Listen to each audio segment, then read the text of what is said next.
Holy cow, the panel with Eric Trump just finished, and I can tell you that was crazy. This is the man that doesn't need introduction, Jack Mallett. The crypto went in such mainstream that Bitcoin doesn't matter that much anymore. So I've got this dent in the middle of my forehead. Okay, that's from banging my head against the wall for a number of years here.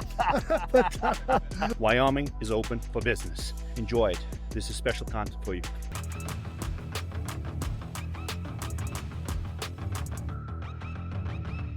Good morning, everyone.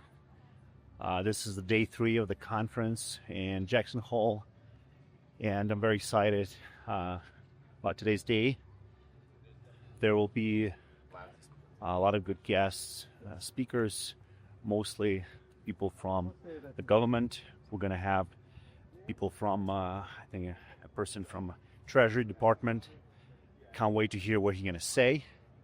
Also, Cynthia Lummis is going to come and talk about the Clarity Act, as well as the Genius Act and the whole story, how they actually passed it.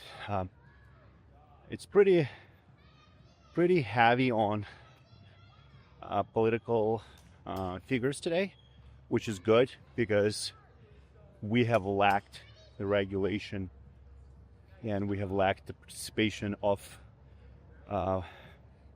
politicians, policymakers in this industry, and that led to collapses such as FTX, Celsius, Three Arrows, and more. Stay tuned. There will be good stuff that I would share with you. One of my colleagues left his clothes at the airport. I was making fun of him to go away. I ended up leaving my clothes at the airport as well. This is all I have. Everyone was telling me, I wasn't here last year, I was under the radar just walking around, that you predicted everything that was going to happen this year. With Trump getting elected, Digital Assets Committee, etc. Act. We thought that would be a lighter lift and then doing market structure later. What we found out was that it was not a light lift. We failed in our first cloture vote, which was a huge surprise because that bill came out of the Senate Banking Committee with bipartisan support. And just a week before the cloture vote, the Democrats said, we're not with you anymore. I put my individually held stocks, which were very few, and the 5 Bitcoin that I own in a blind trust because I was getting heavy criticism for owning Bitcoin and then advocating for it. Which exchange do you use?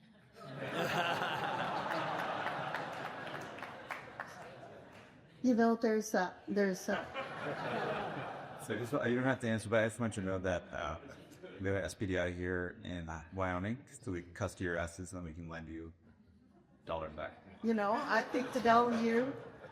By the Treasury Department, but I'm just going to throw it out because I have one question that I think everybody wants to hear from Treasury right now, which is, are we buying Bitcoin or what? Like, is the U.S. government buying Bitcoin? Are we selling gold? What are we doing? Are we buying Bitcoin? What's the answer? You're going to get me in some trouble here. I'd like to clarify for everyone, we're working to execute and implement the President's executive order to set up the Bitcoin Strategic Reserve and the digital asset stockpile. So I'm sure everyone in the room saw the Secretary's tweet last week. We're working to do it. All right, I'll go back to the script that one. All right, so where are we now? We obviously, last year at this event, it was pre-election. There was a lot of questions about, first of all, who's going to win the presidency. You know, if Trump does win, there's obviously a lot of talk about him being more pro-crypto. Where have we come from a year ago, pre-election, pre-Trump administration, 2.0, to where we are now? What have we accomplished? What have we really accomplished? I'm pretty biased, but I think you've accomplished a great deal in the first 6 months of the administration. I think the president got out there pretty early and established an aggressive and sort of tight time frame that he wanted to see core milestones accomplished. And as I think about the policy apparatus in Washington, I had sort of three legs of a stool to me. One, we had getting something done on stablecoins. We obviously had the Genius Act signed into law, which is a huge win.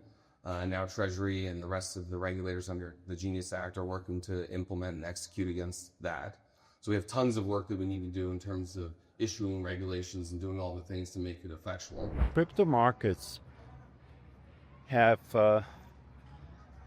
got to this maturity level where now the bad actors and non-feasible assets are going to be just weeded out, and the stuff that matters is going to stay, which is interesting because I can still see the people with memes coming here and talking about community and stuff, but the whole theme is going into building these treasury companies and basically creating the proxy ETF and following Michael Saylor's playbook for other asset classes such as Solana, Ethereum. I got a chance actually to meet Tom Lee, a legendary investor, and Tom Lee is raising billions of dollars for buying Ethereum to its treasury, which is gonna drive the Ethereum price to very high levels.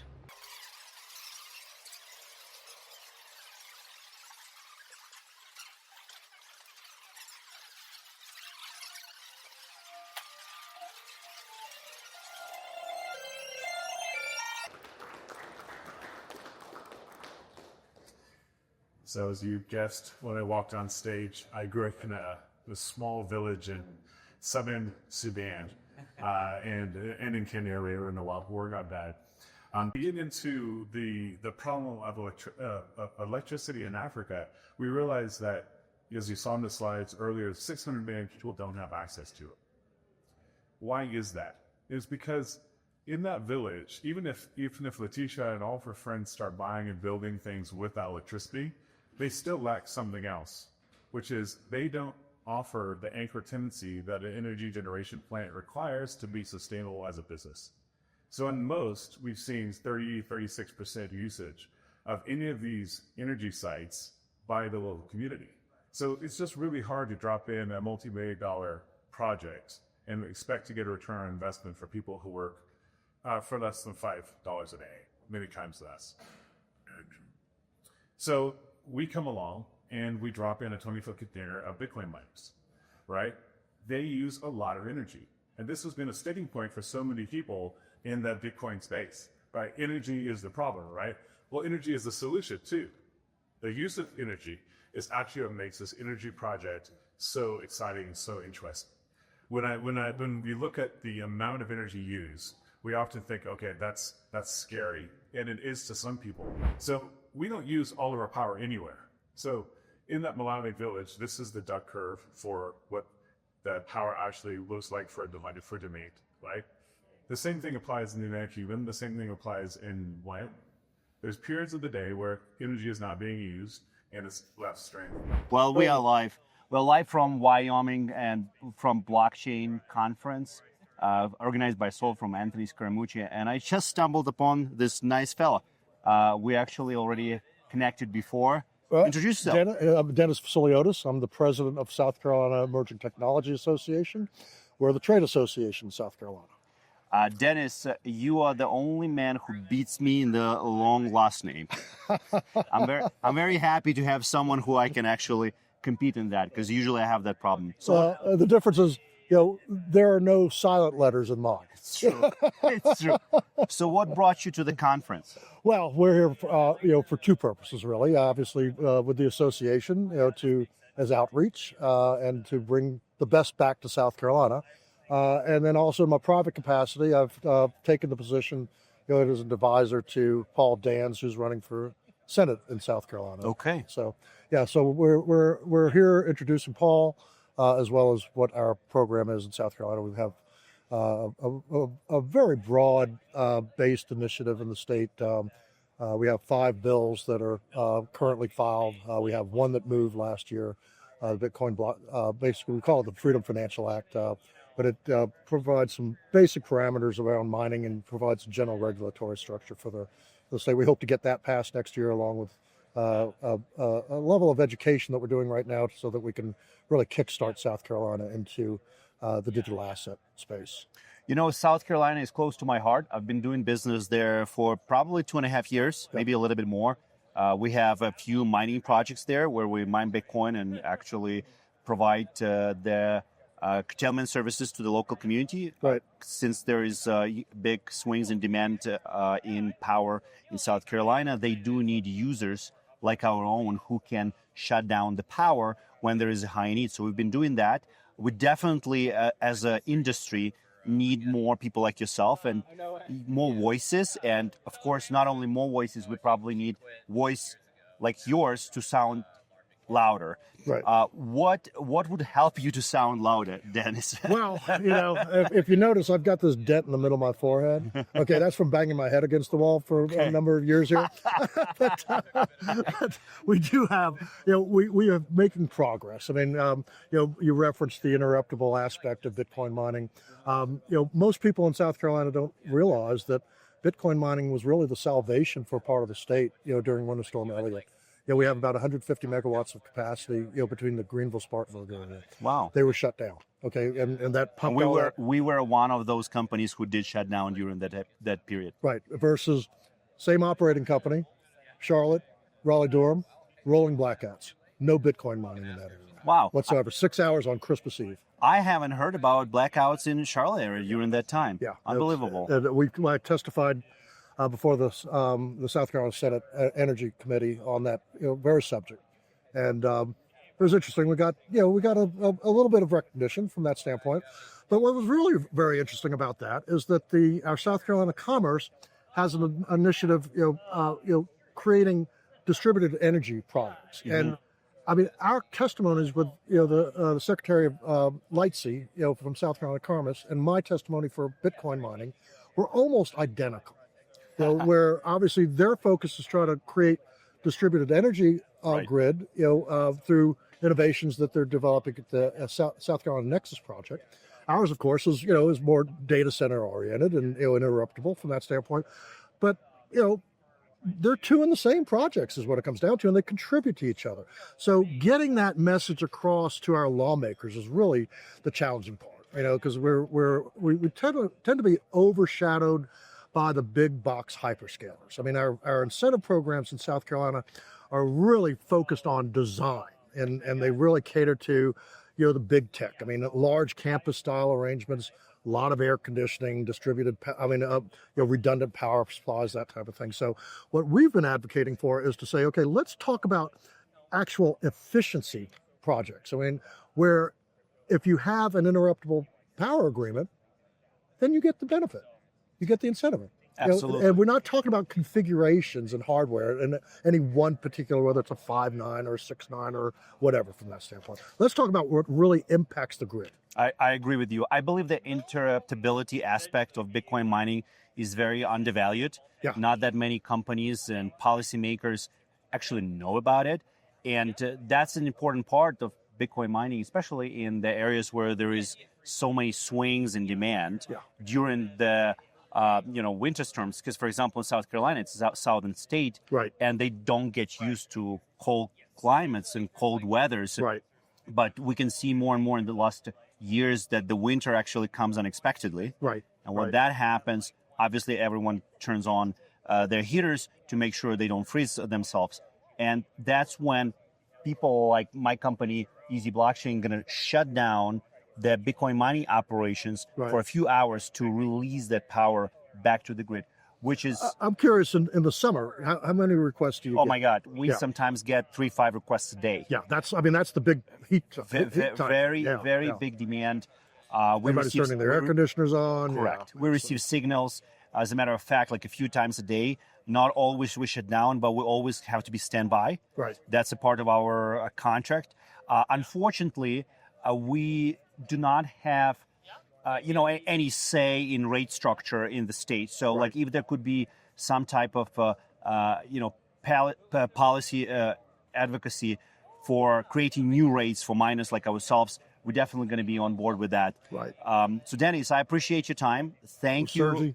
Thank you for taking time. I'm glad to meet you here, and let's be connected. Absolutely. Thank you for the time yourself, and I'm glad we ran into you out here. I appreciate it. It's amazing how sometimes you can go From South Carolina thousands to of miles Wyoming. away and you Absolutely. get together versus you're right around the corner from each other sometimes. That's true. But we'll make sure that doesn't happen again. Absolutely. Absolutely. Thank you. My pleasure. Thank you, man. So just got an opportunity to reconnect with Jack Mallers. You guys probably know he's the founder of Strike, and he also is the founder of new Treasury company 21. Jack, one more thing. I run my YouTube channel. I really kind of want to have you on it. What up? Yeah, this is the man that doesn't need introduction, Jack Mallers. What's up? Jack, thank you very much for providing good content. I'm watching your shows. I'm sure a lot of people who are going to watch this should watch your show on Monday, so I'm going to drop a link below. Yeah. And hopefully you're going to get probably 3 or 5 subscribers from me. Well, let's fucking go. I'll take it. I'll take it. Number go up. Thank you very much. Good to see you, man. You too, brother. Appreciate it. Yeah. Take care. Bitcoin businesses. We're bringing a little capitalism onto the stage. When you hear Bitcoin for businesses and building a Bitcoin business in this panel, what comes to mind for you? I think the AI crossover for you is what this crowd would probably be most interested in, but what comes to mind? Yeah, I mean, and you hate to be the buzzword bingo guy, but AI and the Lightning Network is what we do for real. We've been in it for several years. If you're familiar with OpenAI and AI and the other foundation models, our company basically made a bet that there wasn't going to be one model to rule them all, that this automation would happen with cooperation of multiple specific models. So you would have to orchestrate those models. That's the first thing. Second thing is those models would get stuck and you need humans to basically get them unstuck. And so when I read the Lightning white paper, it was just a huge unlock for us that we said, whoa, you could actually, with instant micropayments of Bitcoin. Crypto being at the time when it's right about good period to graduate and get to a new level. I think that's the common stance of most people here, but he thinks that like it's enough of NFTs and the airdrops and then same circles of tech, which is being basically recycled. And he thinks that this is a period of time where we can get to the next level. I still need to put a thought in this because, I mean, Chainlink, Solana, Ethereum, Polkadot, they are basically the copycats of each other. And same time, they're promoting new tech while they copied tech of previous companies where foundations. Ethereum was the first one. But I agree with the idea that crypto has to move on and start actually deploying real use cases which gonna intersect with the real world. So it's not only this bubble where only crypto people are, working in and just trying to kind of rip each other off. Yeah. So let me see what else is going on. There are going to be good panels. We have Eric Trump coming, and we already see a lot of people getting ready for that and getting hyped. I got my coffee as well, so going to be fresh and sound. This is crazy. He's the guy Jim G. trying to get weird in this bank deal already. He's got something else. But you probably also know he's anti-crypto. All right. I don't know. I have a feeling that crypto went in such mainstream that Bitcoin doesn't matter that much anymore because new asset classes are coming out. Most people are interested to raise capital to build a treasury company. The values are, let's just take money, let someone share the risk, and we'll just move on to a new thing. The number of treasury companies that I've met is probably like 5, 6. Those are the people who I met, not only the people who were on the stage. Jack Mallers' company, then Solana, Treasury company. I think there are a couple others. I don't really remember the names. But the idea is to buy crypto, put it on a publicly traded company, and then the stock has to go up technically. The issue I have with this is, why can't we just go ahead and buy crypto? Like, what's the point, right? And it sounds like the point is just get more volume, because if you list your company on NASDAQ or NICE, you got an access to way larger amount of capital that can get into this asset class. So it sounds like, musical chairs to me.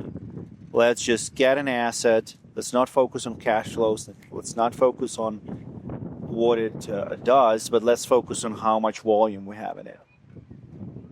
I do have a problem with it a little bit probably because the business I'm in is more about cash flows, more about operations. It's about like more traditional business. Like crypto is not traditional business. Like if you look into investing into crypto, don't look into this as a stock, like as for example Apple stock or any other stock. It's really about like hype cycles. It's about bull cycles. It's about who is first to get in, who is the first to get out. And that's the feeling I have. I had a little bit different stance yesterday and even a few hours ago. Maybe I start feeling in that the next stage of crypto is just another way to get money from people into basically founders' pockets. Like there are a few billionaires here who have founded those blockchains. I'm not going to name their names, but I mean the guys just move on. They just sold their crypto. They have big chunks of those cryptocurrencies that were worth nothing.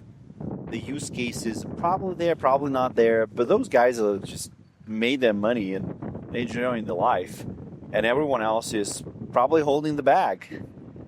So I don't know. So crypto should be a technology of people, but it becomes again a way to get yourself enriched on larger number of people. Maybe this is just my feeling because I went through a couple of panels that were talking about treasury companies, and then I met a few people after them about who talked about treasury companies, or I just tired. I don't know. I will have to think more about this. But being here is a big privilege. I'll be honest with you, because I have an opportunity to hear this information from the first row, talk to people, meet people, just chat to people, and that really kind of gives you kind of some picture of what's really going on behind the scenes. I just saw a CEO of Ripple walking around. No one even paid attention to who the guy was. Like if you go and X, like everyone knows who the guy is, but here is like people just didn't even pay attention. So that just tells you a lot, like where the industry has moved on. I'll be honest. Look, make sure you invest with your cold head. Make sure you think what you really want to expect from investments you have, and don't think that you can get rich overnight. It's still very, very unregulated industry. That means there could be a lot of players who are not open, who are not really caring about you. They care about their own pockets. And there's less regulation right now. There was tons of regulation before. Now it's less regulation. So again, there are going to be people who are going to get slaughtered. I really hope for the better future for crypto. I spent a big chunk of my career in this industry, and I like the sense of community, and I've never seen sense of community in any other industry. So I hope it's gonna kind of progress as a technology, as an industry, as a business. Make sure you like this video. I'm gonna ask you to do this all the time, and leave your comments below what you think. The next panel is about Bitcoin mining with Eric Trump. Very excited about it.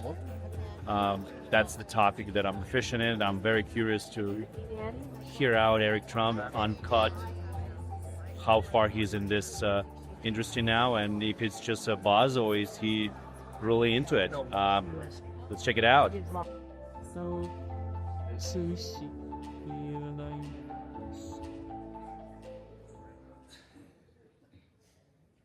I miss you, Eric. I just want you to I miss you.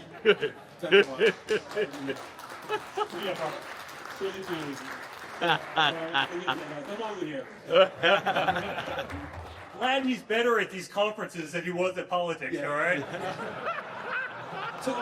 Told me about an hour ago that I sucked at politics, but I was good at conferences. I took it like a man. So, by the way, that's where we became friends. We were on Maria Bartiromo. I'm sure everybody in here watches her. And we would fight every single time. Clearly, everybody knows what camp I'm in, all right? He loved Jeb Bush. And I do. The gooch. Jeb Bush doesn't have a freaking chance in the world. Like, Jeb Bush pretty much dies every single day. There was zero energy. He made it 3 states. He made it to South Carolina before he literally imploded, right? He had nothing. And remember, he went in there with a war chest of like $300 million. We had nothing. We were like self-funding this. So it was DFHE and me running our mouth. And so anyway, I won our little bet on Maria Bartiromo back. You won the bet, and we were today. And just apropos to your dad, because I did have a lot of fun with him when I was on the campaign. He called me after South Carolina, and the first thing, I told you I had low energy. I said, what are you? All right, but where you're now, okay, I'll just say this about Eric. We are 2 of 3 in the last presidential elections, both of us, and we share the same birthday. Yeah. And about an hour ago, I said, Eric, tell your dad, thank you for making our birthday famous. Oh. January 6th. Do you want January 6th. So it's the only Trump that didn't have my dad was on Flag Day, my uncle was on Halloween, Don was on New Year's. And I'm sitting there saying January 6th. It's 3 Kings Day, but if you're in America, right, you don't really know what 3 Kings Day is. So I'm like, I'm trying to hype the hell out of 3 Kings Day, right? And I had the same birthday as a mooch, and now we have the insurrection. So we're, you know, it's so great to see what America's doing right now. I mean, first of all, we need to lead the way in absolutely everything we do, because that's who we are as Americans. It's kind of always been our mantra as a family. This country is certainly doing that finally. Everybody in here, I think, realizes the last administration was an absolute disaster when it came to what we all believe in. But if you actually think about it, America's almost the last market that truly beats, I mean, every market needs cryptocurrency, right? Every single one. And there's no one more bullish on this for America than me. Same time, if you go around the world and you look at problems sustained around the world, look at South America, look at Argentina when they had, 100, 200% inflation every single year before Billy came in, right? Look at Zimbabwe under, Mugabe, where they had 10,000% inflation every day. If you want to talk about, societies that want to embrace technology, those are the societies that need to be running at this even faster than America, as much as you think that America needs to kind of win that revolution. Holy cow, the panel with Eric Trump just finished, and I can tell you that was crazy. I'll be honest with you, I was pretty skeptical before the panel. I was not sure how it's going to go. Is it a part of a hype? But man, I can tell you that Eric Trump actually is deep in crypto, deep in Bitcoin mining. He really understands the basics, the foundation, the whole system behind it, and the philosophy, which is the most important part. I mean, I can't imagine how crazy it could be that so many people actually lost access to their banking accounts, and no one was talking about it. We were also one of the companies that lost access to their bank accounts in 2018, and apparently Trump family had the same issue. And that's what drove Eric Trump to become very bullish on crypto. Getting the Senate to act on clarity is job number 1. And so applying pressure, you saw Senator Lummis, Senator Scott, both spoke about their optimism that we're going to move forward clarity and maybe with amendments on it before the end of the year. I'm optimistic on that. There's a lot of people in this room who can help educate our colleagues in the Senate to be able to get there and be in a position.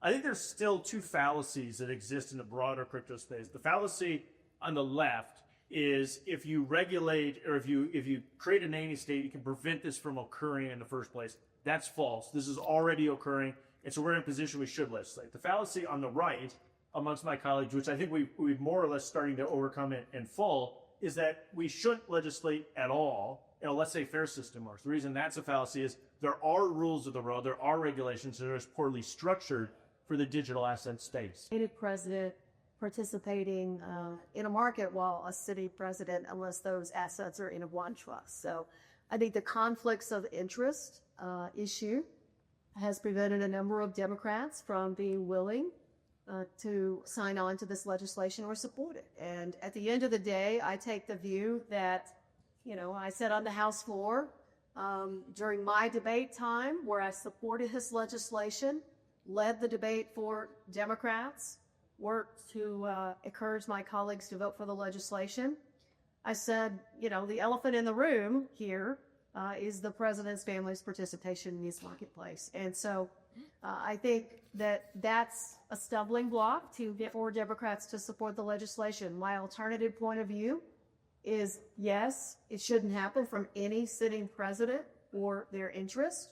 However, here we are, and 45 million to 60 million Americans are already participating in this marketplace, and we have a responsibility to step up. Tell us about where we're going, Anatoly. What about the next 5 years? Oh man, I can only think of like 8 week sprints. Right, so give us the next 8 weeks. I think the goal for this technology, is ultimately to lower fees in finance.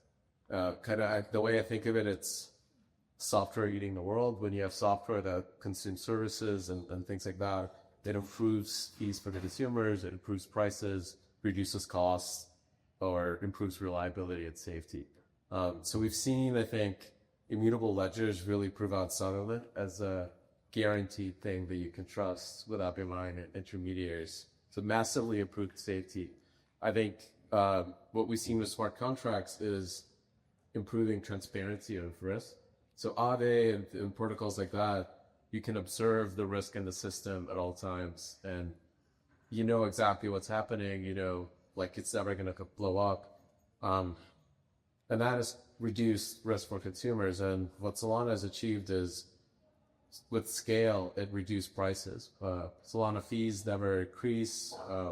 We have, I think, the lowest median fee out of any other blockchain, simply because we did the work, the hard engineering work, and scaled the throughput and bandwidth. Evil Microsoft, the dollar signs for us's, and a bunch of open source geeks won.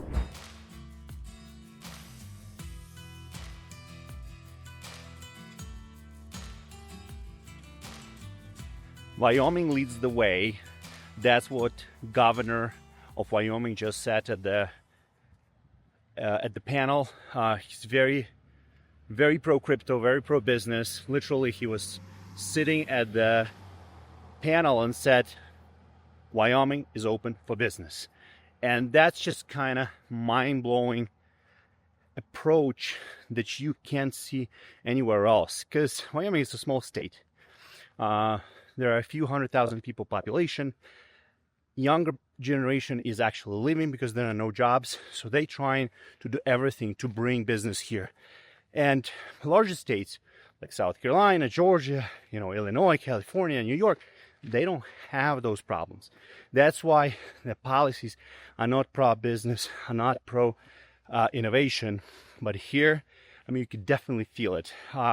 I got an opportunity to meet with the senator, and I told him about potential collaboration in the state. If you guys interested to check out what he has to say, stay tuned.